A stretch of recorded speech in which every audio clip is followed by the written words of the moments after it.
उमळवाड येथील दानलिंग विद्यालयात आषाढी एकादशी उत्साहात साजरी।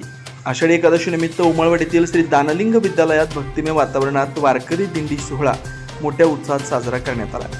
Shri Shamrao Patil Yedravkar educational and charitable trust Jaysingpur संचलित या विद्यालयात कन्या विद्या मंदिर व कुमार विद्या मंदिर यांच्या संयुक्त विद्यमाने हा कार्यक्रम आयोजित करण्यात आला होता। कार्यक्रमास गावातील श्री राम भजनी मंडळ, सौ कल्पना चौगुले, श्री नेताजी ठोमके, श्री बबन कांबळे, श्री प्रकाश पांढरे, श्री नागेंद्र मोठे, मीनाक्षी कुंभार, शारदा पोटेकर, उत्तम सुतार, शिवराम कुंभार यासह वारकरी मंडळी, महिला, पालक वर्ग मोठ्या संख्येने उपस्थित होते। कार्यक्रमाची सुरुवात मान्यवरांच्या हस्ते विठ्ठल रुक्मिणी पालखी पूजनाने करण्यात आली। सर्व विद्यार्थी पारंपरिक वेशभूषेत सहभागी झाले होते। टाळ मृदुंगांच्या गजरात विठ्ठल विठ्ठल जय हरी विठ्ठलच्या नामघोषाने परिसर दुमदुमून गेला।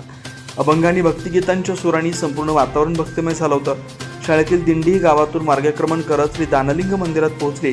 तिथं श्री प्रकाश पांढरे, कल्पना चौगुले, मीनाक्षी कुंभार, पौर्णिमा गुरव यांनी भक्तिमय गीतं सादर केले। विठुरायाच्या गजरात पार पडलेला रिंगण सोहळा हा कार्यक्रमाचं विशेष आकर्षण ठरला। यानंतर श्री दानलिंग स्वामींची आरती, विठ्ठल रुक्मिणी आरतीने कार्यक्रमाची सांगता करण्यात आली। या प्रसंगी श्री दानलिंग विद्यालयाचे मुख्याध्यापक महाजन सर, कन्या विद्या मंदिरचे मुख्याध्यापक पानारे सर, कुमार विद्या मंदिरचे चव्हाण सर, दानोळी केंद्राचे खिलारे सर, सर्व शिक्षक वृंद, पालक, ग्रामस्थ मोठ्या संख्येने उपस्थित होते। एकूणच आषाढी एकादशी निमित्त या आयोजित दिंडी सोहळ्यामध्ये विद्यार्थ्यांमध्ये भक्ती, संस्कार आणि परंपरेची जपणूक यांचा सुंदर संगम पाहायला मिळाला। शिवार न्यूज, उमळवाड।